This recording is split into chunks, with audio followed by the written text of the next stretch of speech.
بسم الله الرحمن الرحيم. الحمد لله والصلاة والسلام على سيدنا محمد وعلى آله وسلم. Par la grâce de Dieu, donc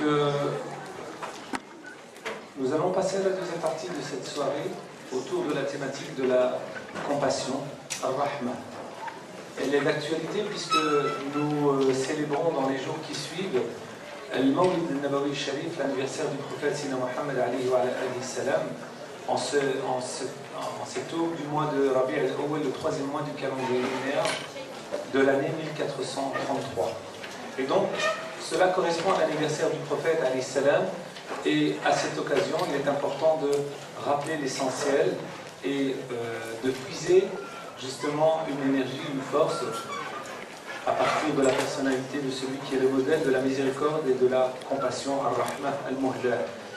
Et le professeur Tariq Ramadan parlera de cette thématique, donc la question de la compassion. Je lui cède la parole. Je vous demande votre attention, s'il vous plaît.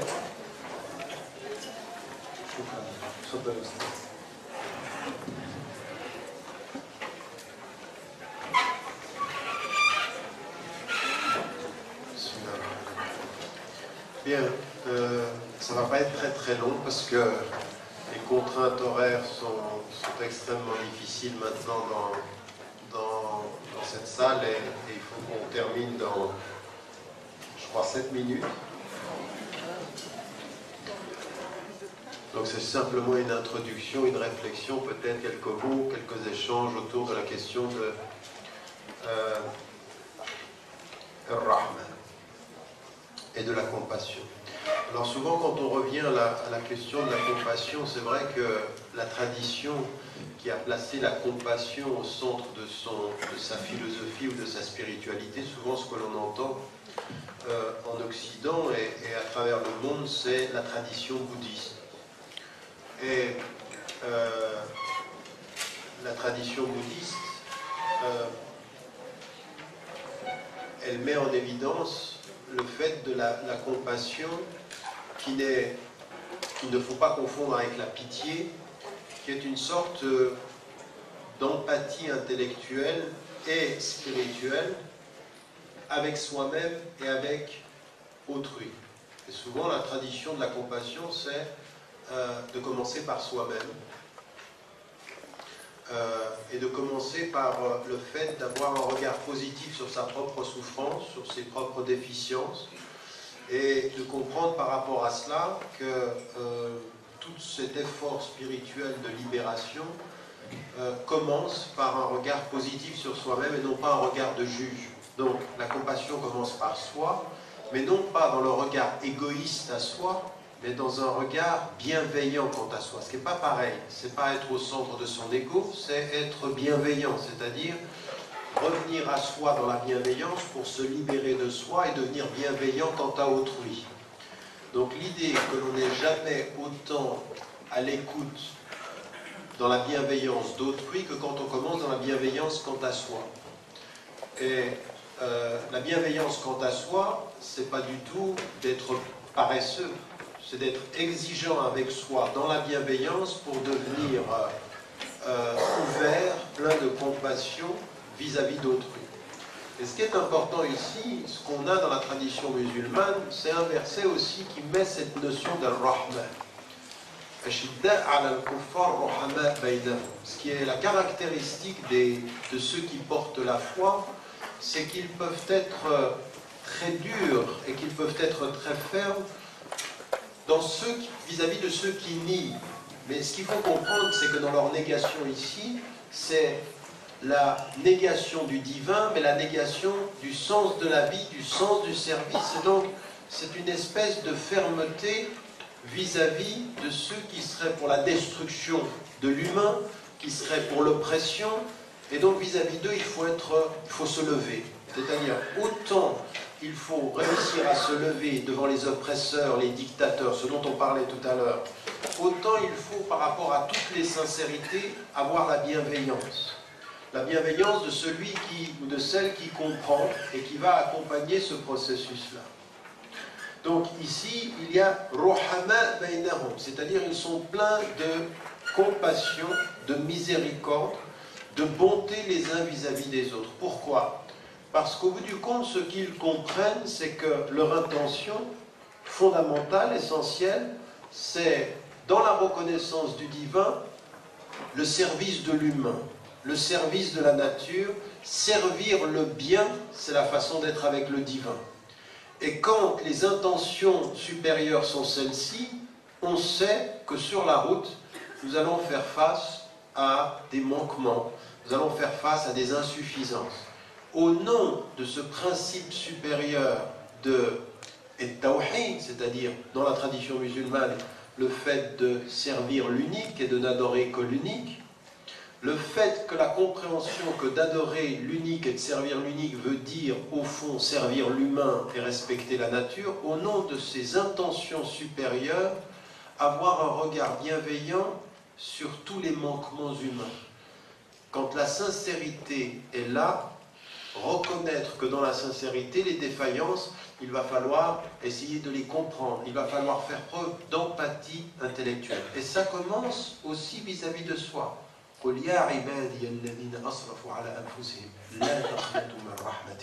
Ça commence par soi. Oh, dis, toi, aux serviteurs qui ont été ou qui ont agi contre eux-mêmes, contre leurs propres intérêts, ne désespérez pas de la miséricorde ou de la compassion divine, car Dieu pardonne tous les péchés. Cette dimension-là, elle commence par soi en sachant une chose. J'ai beau avoir les meilleures intentions du monde, j'ai beau pouvoir dire je crois en Dieu, j'ai beau pouvoir dire mon chemin, il doit être le chemin de la lumière, et je sais les exigences, je sais les interdits, je sais ce qui est attendu de moi, et pourtant, je sais qu'aussi clairement que je sais ce qui est bien, je vais être tenté par le mal. Autant je sais que je vais aimer des gens, autant je sais que je vais faire mal même à ceux que j'aime. C'est-à-dire que c'est ça la question. La vie, elle est comme ça. Vous rencontrez une femme ou un homme, ou vous rencontrez la fraternité dans l'amour, et vous pouvez dire au moment où vous dites l'amour, vous savez que vous allez être porteur de souffrance. Vous savez que dans l'amour, il y a de la souffrance.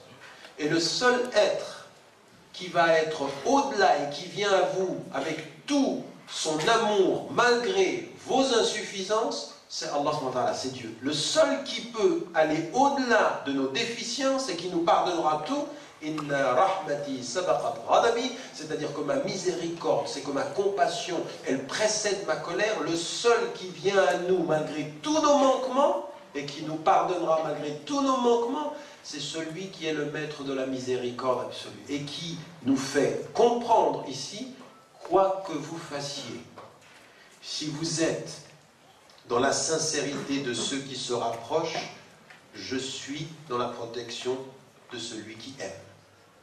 Son amour, il l'exprime dans le fait qu'on s'approche de lui. Cette dimension-là, elle doit commencer par nous. Et c'est un regard très important. Et c'est pour ça qu'il y a quelque chose qui est vrai. Dans la tradition musulmane, tout ce que l'on a et que l'on connaît parfois dans les traditions, vous savez, il y a quelqu'un sur lequel on revient beaucoup aujourd'hui, il devient une sorte de philosophe que l'on redécouvre en France et qui est Albert Camus. Albert Camus, on a souvent considéré, moi quand je faisais de la philosophie, on considérait qu'Albert Camus c'était un philosophe de... Enfin, c'était le premier étage, quoi. C'était l'introduction.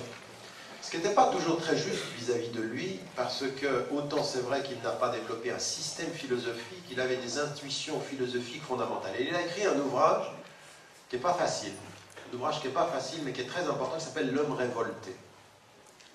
Et dans L'homme révolté, il explique toute cette tradition occidentale et il parle à un moment donné de cette dimension de la tentation prométhéenne.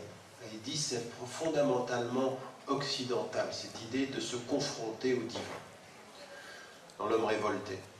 Et ce qui est mis en évidence ici, c'est une espèce de rapport à la rationalité et sur laquelle il va construire toute une philosophie, sur la souffrance, sur la révolte, sur la façon de se positionner par rapport au divin. Mais ce qu'il dit, c'est cette idée qu'il y a une espèce de conscience tragique qui va nous mener jusqu'à la compréhension de l'absurdité de la vie. Ce qu'on trouvera aussi dans toute la tradition sartrienne, que tout ça. Et bien, dans la tradition musulmane, la question de la foi, elle n'est pas simplement de croire en Dieu. La foi, c'est accéder à un espace de amen, un espace de sécurité, pas un espace de révolte. C'est-à-dire qu'à partir d'un certain moment, quand on est avec Dieu, quoi qu'il nous arrive, on peut ne pas en comprendre le sens. Il faut toujours parier sur la sécurité avant la tragédie. Toujours. C'est-à-dire qu'il faut être en confiance. Il faut avoir confiance en Dieu, mais la confiance en Dieu, elle doit être aussi une confiance en soi. Quand il est dit dans le Coran, là, Dieu ne demande pas plus que ce qu'un être peut porter, c'est cette idée de la confiance. Faire ce que je peux en confiance. Mais ça veut dire une chose, ça veut dire avoir l'humilité de comprendre qu'on va commettre des erreurs. Avoir l'humilité de comprendre qu'on n'y arrivera pas. Jamais nous ne serons absolument justes. Jamais nous ne serons absolument transparents. Nous sommes dans le gris en essayant de nous approcher du blanc, mais jamais le blanc ne sera la réalité de notre vie. Nous sommes en chemin vert. Et sur ce chemin-là, Rahma, c'est ceci. C'est cette notion qu'il faut commencer par soi à être confiant. Et en même temps qu'on est confiant, se conditionner psychologiquement au sens de l'humilité, raison pour laquelle le prophète mettait en évidence que lui-même, par jour, il allait jusqu'à demander 70 fois pardon. Non pas pour entretenir chez lui le sens de la culpabilité, mais pour entretenir en lui le sens de l'insuffisance. Je suis insuffisant à moi-même, j'ai besoin de lui. Donc je ne te dis pas ma culpabilité, je te dis mon manque. Ce qui n'est pas du tout pareil. Entretenir la culpabilité, ça c'est la foi de l'oppression. Entretenir le sentiment du manque, c'est la foi de l'ouverture. C'est le lien. Et Rahman, c'est le lien. Raison pour laquelle c'est tout à fait intéressant quand, par exemple, Chouraki revient au Coran et il veut faire le Coran à partir de la racine des mots. Alors, moi, je n'étais pas d'accord avec la traduction qu'il donnait, mais il est revenu à quelque chose en disant la matrice, silat rahim, c'est-à-dire rahma, ça vient de la matrice, c'est-à-dire le lien à la mère. Oui, et il dit au nom de Dieu, le matrician, le matriciel. Quand vous connaissez le français, vous ne comprenez rien ce que ça veut dire, le matrician, le matriciel, ça veut dire quoi? Mais en fait, ce qu'il est en train de dire, en revenant à la racine du mot, il y a dans silat rahim quelque chose qui vient de l'intériorité et qui est une relation au divin. Alors, on ne va pas s'arrêter à la matrice, mais on va comprendre que dans Rahman, il y a cette idée que l'on trouve dans quelque chose de tout à fait profond et qui est le secret de la maternité, de ce lien qui lie la mère à l'enfant. Quelque chose d'absolument secret, dont vous pouvez faire toutes les philosophies que vous voulez, vous n'expliquerez jamais le lien essentiel de cet amour fondamental. Et qui fait qu'à un moment donné, il est contre nature, au fond, intimement, de briser ce lien avec la mère. Ça n'est pas dans la nature. Dans la nature, eh ben, c'est exactement ceci qu'il faut retrouver dans sa foi. Parce que la mère toujours aimera l'enfant, quelles que soient ses fautes, l'amour sera plus fort que ses fautes. Toujours. Toujours. Ou alors il y a quelque chose qui s'est brisé au point qu'on ne se reconnaisse plus, il y a quelque chose qui s'est brisé. C'est la rahim ici, elle est importante. Eh bien, ça commence par ça, c'est-à-dire avoir cette foi de la confiance. Je sais, ça me frustre moi-même parce que c'est un sujet tellement vaste, c'est tellement profond, en même temps c'est toujours difficile. Mais on va conclure en disant que ça commence ici par ce lien, ce rapport confiant avec soi-même, mais confiant également avec le divin. Et ce que le prophète faisait en disant tout ceci tous les jours, c'est-à-dire je demande ce pardon, c'est ce lien de la nécessité de ta présence. Que je ne désespère pas de ton bienfait, que je ne désespère pas de ton amour. Pas parce que je me sens coupable, mais parce que j'ai besoin que tu sois là. Souvenez-vous, Aïcha, qui voit le prophète prier pendant la nuit et rajouter des actes surérogatoires. Est-ce que tu n'exagères pas avec tout ceci? Dieu t'a pardonné tout ce que tu as fait, tout ce que tu vas faire. Est-ce que je ne dois pas être un serviteur qui remercie? Regardez, il ajoute des prières, non pas pour dire sa culpabilité, mais pour ajouter des remerciements.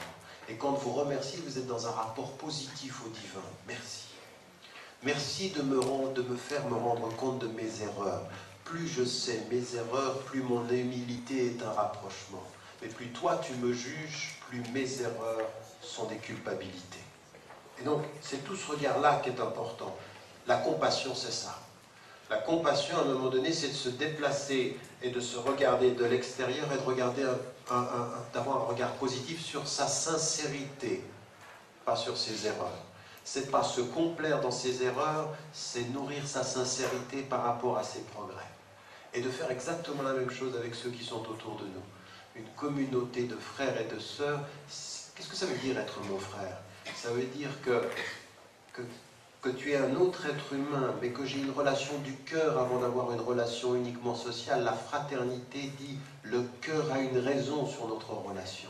Et c'est la raison du rapport positif.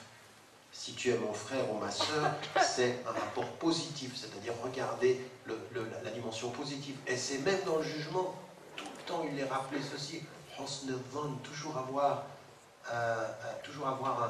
un rapport positif, toujours trouver à son frère et à sa sœur des excuses.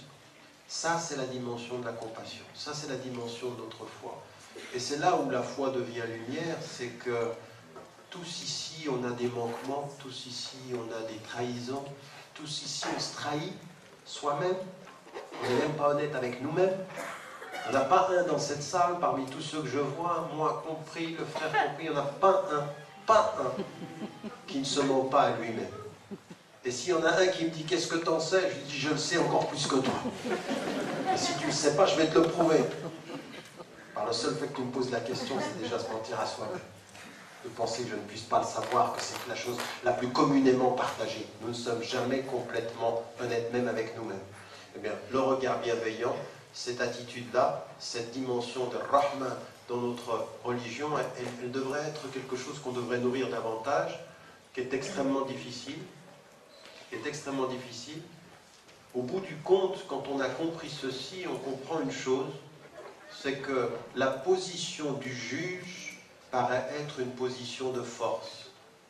Elle peut être socialement une position de force. La position de juge est spirituellement une position de faiblesse. Si vous avez compris ce que je veux dire. Le plus fort spirituellement, c'est celui qui aime. Le moins fort spirituellement, c'est celui qui juge.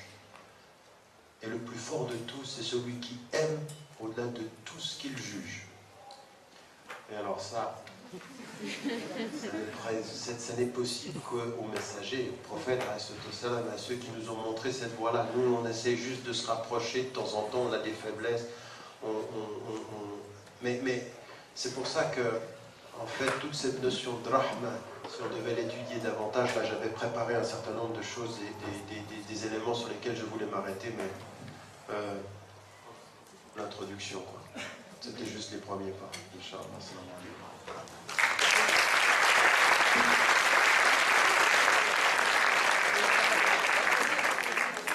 Merci à vous, professeur, pour ce rappel profondément spirituel en ces jours de grâce, de bénédiction.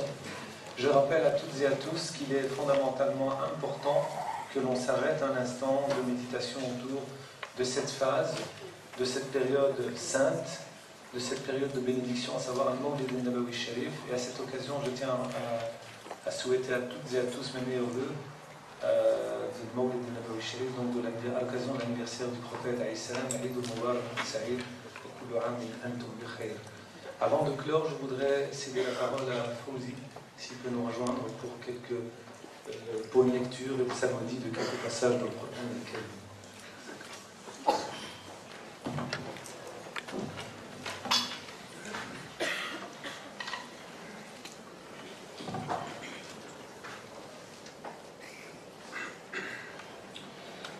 أعوذ بالله السميع العليم من الشيطان الرجيم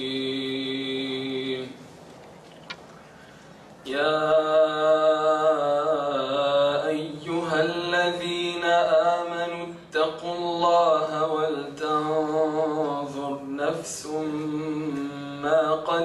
قدمت لغد واتقوا الله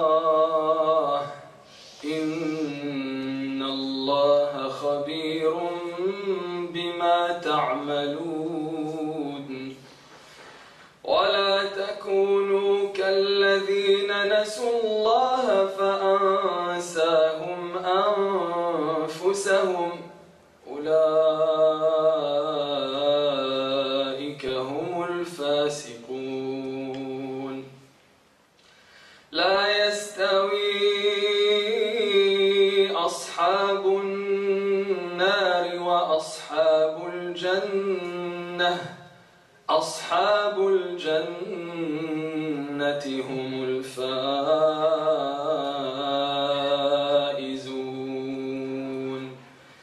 لو أنزلنا هذا القرآن على جبل لرأيته خاشعا متصدعا من خشية الله وتلك الأمثال نضربها للناس لعلهم يتفكرون هو الله الذي لا إله إلا هو عالم الغيب والشهادة هو الرحمن الرحيم هو الله الذي لا إله إلا هو الملك القدوس السلام المؤمن المهيمن العزيز الجبار المتكبر سبحان الله عما يشركون هو الله الخالق البارئ المصور له الأسماء الحسنى يسبح له ما في السماوات والأرض وهو العزيز الحكيم صدق الله العظيم. Jazakumullahu khairan. Merci à vous pour votre patience, votre écoute. Merci à vous, professeur Tariq Ramadan, et à toute l'équipe organisatrice en le chef de nos deux amis, nos grandes sœurs Malika Hamidi et Sarah Abo, que Dieu les récompense. Jazakumullahu khairan. On termine par une dua. Barakallahu fikum. اللهم لك الحمد كما ينبغي لجلال وجهك وعظيم سلطانك أنت كما أثنيت على نفسك فسبحانك وبحمدك سبحانك ما أعظمك سبحانك حيث كنت اللهم صل على سيدنا محمد وعلى آل سيدنا محمد كما صليت على سيدنا إبراهيم وعلى آل سيدنا إبراهيم وبارك على سيدنا محمد وعلى آل سيدنا محمد كما باركت على سيدنا إبراهيم وعلى آل سيدنا إبراهيم في العالمين إنك حميد مجيد ربنا تقبل منا إنك أنت السميع العليم وتب علينا إنك أنت التواب الرحيم واجعلنا من الذين تجري من تحتهم الأنهار في جنات النعيم دعواهم فيها سبحانك اللهم وتحيتهم فيها سلام وآخر دعواهم أن الحمد لله رب العالمين وصل اللهم على سيدنا محمد وعلى آله وسلم سبحان ربك رب العزة عما يصفون وسلام على المرسلين والحمد لله رب العالمين. Meilleurs vœux encore et bonne soirée, bonne nuit à toutes et à tous.